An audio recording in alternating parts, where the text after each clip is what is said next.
En este nuevo bloque de Meridiano 64 vamos a continuar en este interesantísimo diálogo con el doctor Medardo Ávila Vázquez, médico y pediatra. Le vamos a consultar sobre la incidencia del cambio climático en la salud y también el tema de las fumigaciones. Bueno, doctor, hemos tenido cada vez más las consecuencias del cambio climático, tremendas olas de calor, a veces en algunos sectores inviernos potentes, inundaciones y demás. ¿Cómo estamos a nivel mundial y en Argentina? No, estamos mal, muy mal. Estamos peor cuando, como se ve en esta campaña electoral que estamos viviendo, no se discute el cambio climático. Se plantea que no existe, que es una farsa y no hay una discusión seria de cómo el Estado se involucra en tratar de disminuir el impacto que tiene el cambio climático en nuestras vidas. Nosotros tuvimos en marzo de este año 3 olas de calor. La ola de calor no es solamente que hace mucho calor de día, sí, sino que la noche no baja. Unas cuantas en enero también. Tuvimos 2 en enero, pero cuenta, en marzo, sí, que ya pensábamos que terminaba el calor, tuvimos 3 olas de calor muy intensas, que son esos días que pasan días de mucho calor, cercano a los 40, pero la noche no baja de 32, de 31. ¿Qué tenemos que hacer, doctor, y la gente que nos está viendo con los bebés y con los niños ante estas situaciones? Claro, el tema es que ese calor sostenido genera un estrés, un desafío al equilibrio de los cuerpos, ¿no? Los niños y los ancianos son los que más lo sufren. Los niños, porque el compartimiento de agua que tienen los niños en su cuerpo es muy grande. Un bebé tiene cerca del 80% del cuerpo de agua. Entonces antes le decíamos que prácticamente tomando la teta no hacía falta que tomaran agua los bebés. Pero hoy les recomendamos a todas las madres que en el marco del cambio climático y la ola de calor se les dé agua. Agua libre, agua segura. ¿Se le puede dar agua de la canilla? Agua de la canilla de Córdoba, en lo posible filtrada. Bien. Porque tenemos problemas también, el agua del lago San Roque está bastante contaminada con microcistina, pero es mejor que gaseosa, jugo o cualquier otra cosa. Bien. Necesitamos tomar agua porque tenemos que reponer el líquido que nuestro organismo está tratando de contener en el marco de un calor que no es lo normal, que nosotros vivamos en ambientes tan cálidos como los que... Sobre todo a la noche. A la noche, durante el día estamos con arriba de 37, 38 grados y a la noche no baja, no refresca, no descansa nuestro cuerpo. ¿Es adecuado mandarlos a los chicos a las escuelas en estas situaciones, sobre todo a la escuela que no disponga de una adecuada ventilación o refrigeración? Bueno, eso es lo que tendríamos que estar discutiendo con el Ministerio de Educación. ¿Cómo hacemos que las escuelas estén en condiciones para que los chicos puedan concurrir en el marco de situaciones de estrés calórico como el que estamos viviendo? Esto aumenta la mortalidad de la gente, ¿no? Este año, mientras nosotros estábamos en el invierno, Europa tuvo olas de calor larguísimas, de 20 días. ¿No? Nosotros tuvimos olas de calor hasta de 8 días, la más larga que tuvimos en marzo.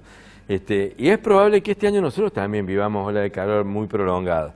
La mortalidad se disparó en esos días en Europa y en agosto estaba viendo informes epidemiológicos que hablaban hasta más de 600.000 muertes excesivas en los países de Europa, de toda la cuenca del Mediterráneo, por el calor. O sea que 600.000 personas fallecieron a causa de la ola del calor. Sí, ¿quiénes mueren? Las personas más débiles, los niños más graves, los adultos que están más limitados, pero que probablemente hubieran muerto el año que viene o dentro de 2 años. La agarró esta ola de calor y te descompensó.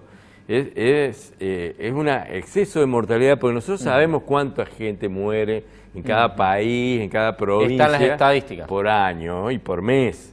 Hay meses que mueren más y que mueren menos. Y en esos años, esos meses, murieron mucho más.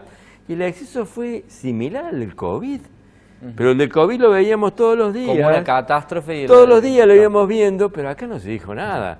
El cambio climático que genera nuestra civilización está generando un exceso de mortalidad tan grave como el COVID. Tenemos que actuar.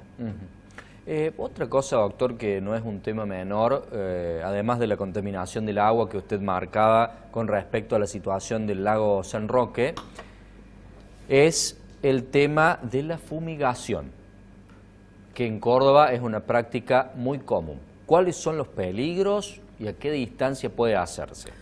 Mira, desgraciadamente tenemos un sistema de agricultura que es dependiente de agrotóxicos, ¿no? Usa cada vez más agrotóxicos y los que teníamos hace 10 años que se estaban aplicando en 1 hectárea, este año como las plantas se fueron acostumbrando y adaptando y los insectos también, en esa misma hectárea están aplicando un 20 o 30% más. O sea que tenemos más contaminación que la que teníamos antes. Y así es como vemos que hay un impacto en la salud de las poblaciones que viven en las zonas agrícolas de Córdoba, como de todo el país. Nosotros vemos permanentemente cómo aumentan las malformaciones. Los niños que nos llegan a Córdoba por malformaciones son niños procedentes de estos contextos, de que sus madres han sido fumigadas cuando estaban embarazadas, o los casos de cánceres en niños como en adultos, son principalmente más frecuentes en los pueblos del interior, pero frecuentes 3 veces más frecuentes. ¿Puede tener algún tipo de incidencia, doctor, esta situación que usted está describiendo con los cambios en los hábitos alimenticios que charlábamos en el bloque anterior, la irrupción del sedentarismo, la pantalla, el exceso de consumo de azúcar, de golosinas, de gaseosas, de snacks y de todas cosas que son nocivas para la salud de los niños? ¿Esto puede afectar, puede disparar o es totalmente atribuible a las fumigaciones? Yo creo que la gente que vive en las ciudades más grandes está más sometida a la propaganda para hacerlo consumir productos que te vende el mercado y que no son sanos para la salud, que es esto. En los pueblos del interior más alejados es menos eso, y todavía se vive un poco más como antes y más sano, ¿no? Y ahí es donde vemos, en esos lugares donde vemos la gente más enferma, ¿no? Con cáncer, problemas reproductivos, con asma, ¿no? El asma, porque los ambientes están cargados de glifosato, como ser cuando llueve en esta época del año. Ahora, en octubre, noviembre, nosotros recogemos muestras de la lluvia en el interior de Córdoba y medimos en el laboratorio y tiene glifosato la lluvia. La gente está respirando estas sustancias que producen broncoespasmo, producen crisis asmática. Realmente es un problema, ¿no? Y los pueblos de Córdoba han estado luchando y luchan para alejar las fumigaciones de los pueblos. La distancia que los médicos epidemiólogos encontramos fue de 1000 metros de alejarlas de las fumigaciones, porque cuando se hacía encuestas en un pueblo y se le preguntaba a la gente si sentía la fumigación, si sentía el picazón en los ojos, si sentía el mal gusto en la boca, la gente lo sentía cuando estaba a menos de 1000 metros del lugar donde estaban fumigando, ¿no? Entonces se tomó esa distancia como la recomendación que se hace en salud ambiental.